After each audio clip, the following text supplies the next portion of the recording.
Before we get into Iowa, we've got a little bit of sad news. We've had two kids that tested positive. Mady Sissoko, was a few days ago. We were kind of hoping that it was a false positive, and his roommate, who's my son Stephen, both of them have tested positive for COVID-19.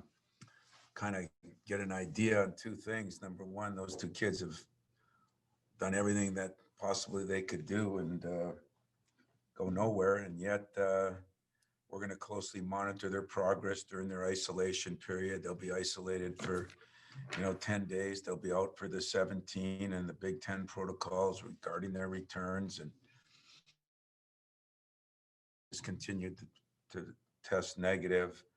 Uh, and we're just stressing the same thing. You watch the NBA, the NFL, now hockey starting, and you're just not only seeing a lot of people getting it, but you're seeing more second time, which was my worry of Christmas and New Year's. And, guys that had it maybe earlier in the summer, we didn't have many that had it earlier. And then the second one comes 90, 100 days later. And I guess just like Dr. Fauci said, sounds like it's all pretty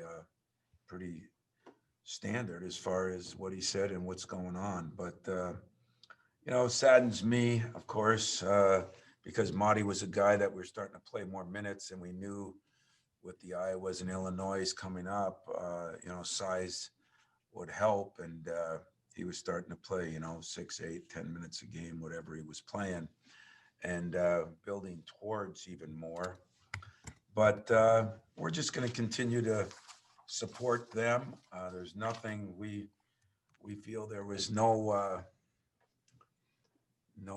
behavior in any way that they were out at any local establishments or anything like that. It just again a little more unknown, but we're gonna have to deal with it. And for me at least, I can tell my son what I went through. So and Marty. But as far as the game goes, we're coming off a tough loss, probably one more disappointing than most, and maybe some more disappointing than any I've had in my career. But we said it early in the year, the league's going to be unforgiving this year. There's nobody that you can make up on. And it doesn't get any more unforgiving than to play the toughest, highest ranked team that, in the Big Ten right now, and that's Iowa. We felt like in the last game, the last really 3, 4 games, we've played much better defense. The last 2 games, off the charts, better defensively, and came down to Purdue played really well the second half, and we turned the ball over too much and gave them too many opportunities. We need to get a better offensive rhythm. That's pretty apparent, and but it starts with protecting the ball. When you turn the ball over, you don't get as many shots. When you don't get as many shots, to get 41 shots. I mean, we had that almost in a half one time. So that was discouraging. Aaron and Josh continue to play, I think, very consistently over the last few games. I think Malik Hall has played very consistent.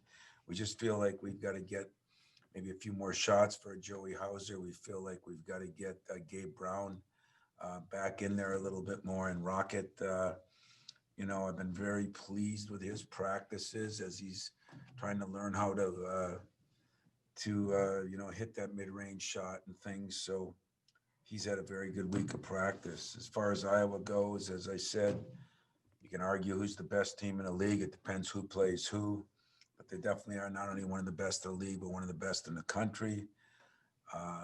And I think they're one of the more, they're not Wisconsin, but they have some veterans, a lot of veterans, and led by Garza, a 4-year guy, Bohannon, who's playing his best basketball by far in the last 4 or 5 games after struggling early. And he's either a redshirt senior or even in his 6th year because he's had some injuries. But that's a big difference for them because now they got a point guard shooting the lights out at 50-some% and a center who's at 60-some%. So they've got you inside and out. It's a very skilled team, I think, with a relentless center. I mean, when I say relentless, if you watch them run, you'd think most of you could cover them. and the guy just has a heart as big as a lion. I mean, he just keeps going. He might not get to a certain speed, but the speed he's at is the same speed when the game starts and when it ends. I think he's got a great right hand, left hand. He's got vacuum cleaners for fingers. They just suck the ball in.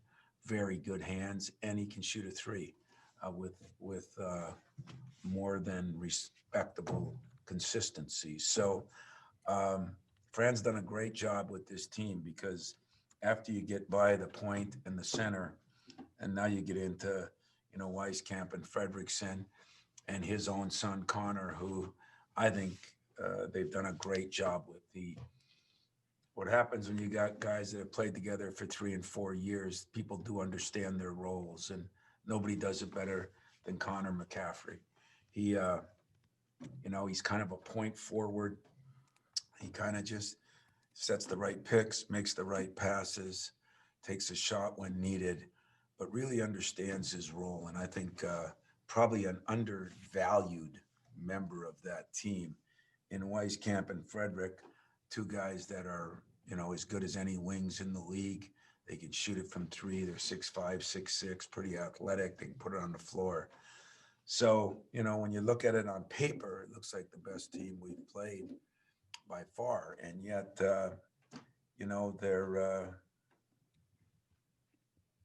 they've still got, like everybody's got, he's got things that, I think their defense has improved as a team, which used to hurt them a little bit. But you kind of cheer for a team like this if you weren't playing them because, number one, I think Fran's a very good coach and a very good guy. But the way their team he hasn't built it with transfers. He's built it with freshmen, and he's built it with guys coming in and growing together.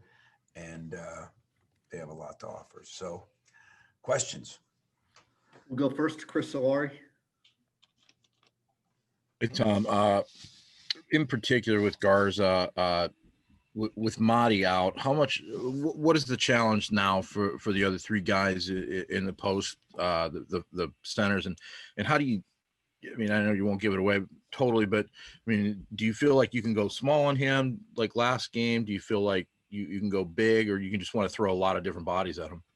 We don't have a lot of bigs to throw at him, but we'll throw a lot of different bodies. But I think Marcus is going to have to step up and get more of a chance. And I think Julius Marble, who I've been a fan of all year, but just trying to work him in. And, Joey can cover some. We could go small at the forwards. Sometimes they're small at the forwards, but big at center. And, whether we double some, we do some different things. As you said, I wouldn't give it away, but I don't think it's any secret. As I told my team, if we do a hell of a job on him, he might score 25. If we do a poor job, he might get 33. He's kind of going to get his points. What we've got to make sure of is we put an emphasis on Garza, but if we put everything on Garza, then, every 2 he makes is 2. Every 3 they make, because you don't guard the perimeter, is 3. It doesn't take a genius to figure out that at the end of the day, you don't want to try to stop the 2 and give up the 3. So they've got great balance. That's what makes them a top 5 team. We'll go next to Matt Charbonneau. I know the defense has played better the last few games, and you're happy with that. Offensively, I know the turnovers are a big thing, but what's the key to finding that consistency offensively? Because it seems like this is a game you're certainly going to have to score to kind of keep up with this team. Yeah, I think you're right. And I think that's maybe a good issue. I do think turnovers create some of the problem. I mean, we had 4 turnovers or 3 the first half of the Purdue game, and we're scoring a decent amount of points, shooting a very high percentage. And we've had the turnovers have been in a variety of ways. I mean, illegal screens, things that aren't normal. But I just think we've got to get a little more consistent on shots that are taken. Sometimes, Josh is making a good shot, a little tougher shot. We got to maybe pass up the first shot to get the second one, which is a little better, except for Joey and Malik. I think they got to take the first one they get because they don't take enough shots, and some of that'll fall on us. Some are personnel. I still think that the big thing would be getting our break going again. You know, we've defended better, but we haven't necessarily rebounded better or run better. And that usually is the staple of our program. So we want it to be a track meet. I'm sure they do too. So, you know, maybe it'll be more open, and that might be better for us anyway, as far as getting some shots up and getting some baskets in. So that would be the things I think. You know, I think AJ has done a decent job, you know, distributing as has Foster some. I still think Rocket can do some things because of his explosiveness. And we're going to have, everybody's got to play a little bit better. I mean, only Aaron has been the consistent shooting the ball, you know, Rocket and Joey and Josh have all kind of struggled lately to shoot the ball. And if they're not shooting a good percentage, they're getting the most shots. We'll go next to Lindsey Huddleston.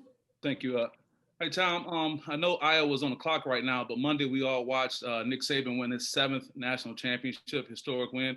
Because of your relationship with him, because of his relationship with Michigan State, I'm just curious, do you guys get inspiration from him? You know, do your players get inspired by seeing something like that? How does that impact your overall championship culture too? You know, it's interesting. I always get inspired by Nick. I just appreciate the consistency he's done things with and the class and humility. I mean, he never makes anything about him. If you ask me, he makes it all about his team. But I mean, there's a great example. You know, we played North Carolina about 10 years ago when they had Hansborough and Ellington and all of them. There were 4 of them that could have left early. They all came back to win a championship. I heard Nick say something about 7 or 8 guys could have left that came back to win a championship. And when you see that, winning becomes the priority. This day and age, it's a little harder to make winning a priority. Everybody's got, you know, make sure they get their clicks on the social media, or make sure they get their highlights, or make sure that they, you know, get their draft status up. I mean, it's just the way of the world right now. And I think that I told my team to at least watch the pregame, because there's always human interest stories. You know, that receiver, I mean, the class he had in dealing with everything, you know, the running back. I mean, those things impressed the heck out of me. And I always say, when you see that happen, you say they got what they deserved. And everybody thinks they got the best players, and they probably do. But best players don't win you games. The players who play the best win you games. And I thought that they demonstrated a lot of that. I was proud of Nick, happy for him to beat Bear Bryant's record and this and that, and records are made to be broken. Knowing Nick, it matters none. He's probably worried about next year already. But at the same time, I think we could all learn something from the consistency he's brought, because he brings it in recruiting, he brings it in offense and his defense. He gets different coordinators. He's got what I would call a culture there that is second to none. And the culture is about winning. And you listen to the players talk about it. I think it's one of the great sports programs, because winning is the only thing talked about. And that's just not the case all the time. And they've had a few slip ups there. I mean, I've talked to Nick enough to know that, you know, maybe they end up 9-3, which is a slip up there. But I mean, where players start worrying about, you know, I mean, you got a guy with a broken frickin' leg, and he wants to play so bad in the game that he plays after having surgery, and he's a pro prospect. You got a pro prospect, the lineman, the center, who wants to go in there. He just had knee surgery, and he puts him in for the last play. I mean, if you really watch that, it doesn't matter if you're in sports. I think for all of us, that's an inspiring, emotional, and Nick deserves some credit, but those players deserve a lot of credit, because they're the ones that put themselves on the line, even being injured. It just showed winning was more important than their future. And that's not the case much anymore. Yeah, Tom, that's great. We'll go next to Brendan Quinn. Tom, with those positive COVID tests, how are you guys able to avoid a shutdown? And is there any concern about the status of Thursday's game? Well, we were able to avoid a shutdown because of the everyday testing that we do. That has made it a lot better for us and gives us a chance. Like when I got it, we didn't shut down. I was with my players every day because I tested 16 straight days negatively, and who knows how I got it, but got it. And so they just got me out of here before I could infect somebody else. And we did the same with Mady. As soon as we found out he tested positive, we got him out. Same with Steven. But at the same time, you know, we've gone more than a few days now with nobody else testing positive. And that doesn't mean you're completely out of the woods. And we will also, you know, now that we got our testing done this morning, contact Iowa and explain the situation. But I think for the most part, that's why we test every day. And that's how it's worked. And it's worked pretty well for the most part. Now, if we have a bunch of guys that get it and test positive, then we will be shut down. Yeah, I asked in part because, you know, there's been some games in the league that have been canceled because of the quote's been, you know, an abundance of caution. So I just wondered if there's any possibility of Iowa saying, you know, let's call this off, or you guys agreeing, like if that could be on the table. I imagine there is a chance of that. Okay. And I would completely understand. I mean, I don't think any of us really know what's going on. I think we're just trying to trust the process and the protocol the best we can.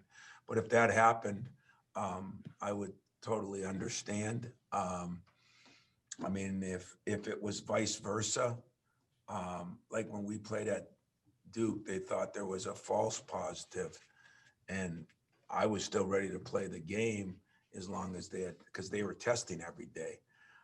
But that's totally, each school has its own discretion on that. I could say no, I guess if I wanted to too, but I'm just following our medical doctors, our Big Ten protocol, and I think we plan on playing the game, but that could change. And if it did, I'd completely understand it. When do you guys travel? Later this afternoon? Today, tonight. Thanks. You're welcome. We'll go next to Kyle Austin. Tom, had one more follow-up for you on the COVID thing. Is the Big Ten protocol officially 17 days now for guys who test positive? And can you say when that clock started for those guys? Yeah, it started 4 days ago, I think. You know, it's 17 days that they can play in a game. You know, 10 days, they're kind of, I won't say COVID-free, but they're not as likely to transmit anything. And 14 days is when they get their heart, and then they give them 3 or 4 days to get back in shape. So it's a serious blow still at 17, as we know. Some in the NFL or NBA or some schools have 10 days total, some are 14. 21 was the max, 17 is still the max, I think, of any conference. And that's what we're doing here, and we're supporting the protocol. But it'll be 17 days, so it'll be somewhere, I don't know, our trainers, I got enough things to worry about. They got that down, but I want to say Mady was, so if it was 4 days ago, 2 weeks from today, maybe around the 19th or, no, let's see, what's today? Look at the 27th or so. Does that sound about right? Yeah, probably before he can play again, probably around the 20th, he could be out of isolation and, you know, maybe watch a practice or something. He just could not participate. And then right after his heart scan or treatment, or then he can start practicing again. And then, if I could, you mentioned earlier about wanting to get Gabe more involved. What was kind of the decision with him not having quite as big a role against Purdue? And what you know, Josh and Aaron were playing pretty well, and they're playing very well defensively. And you know, that was the only reason, to be honest with you. And if we had to do it over again, would I do it different? You know, maybe go smaller and you know, play Gabe or Aaron at the foursome, maybe, and that's a possibility. But it wasn't anything Gabe did wrong. We've time for a couple more. We'll go to Sarah Tidwell from the State News.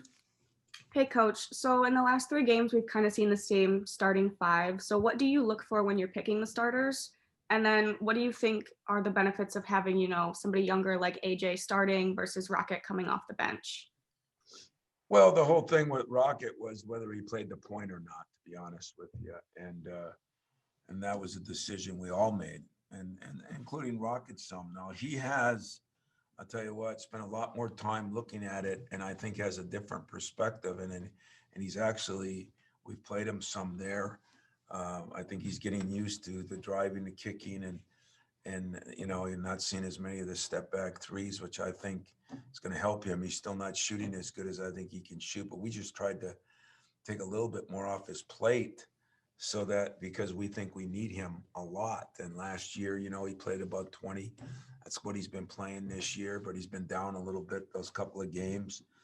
But I still think Rocket's going to be a very valuable part. He'll play more than one, but AJ has done some things. His assist to turnover ratio is very good. He's been pretty good defensively. I don't think as good as Rock. I mean, if I started the season like I did because that was my hopes. But sometimes coaches, our job is to put everybody in the best position they can be put in for them to be successful. And I told you I thought we hurt Rocket a little bit because wasn't real ready for that, considering he had no practice time all spring, summer, fall, and exhibition season. So I took the blame for that and still do. But he has spent a lot more time, and you're looking at those things, and we're still he's still a very, very, very important part to what we do. We just got to get everybody's got to play a little better, and coaches got to coach a little better. We'll go Larry DeLage to wrap it up.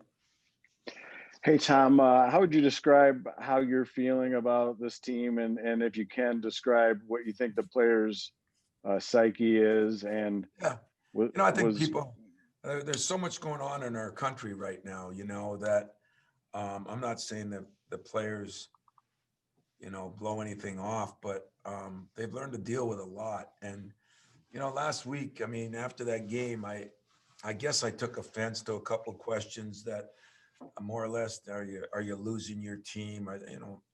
There's none of that. I mean, I got as good a kids as I could have. I feel great about where they are. There's nobody, we practice very well.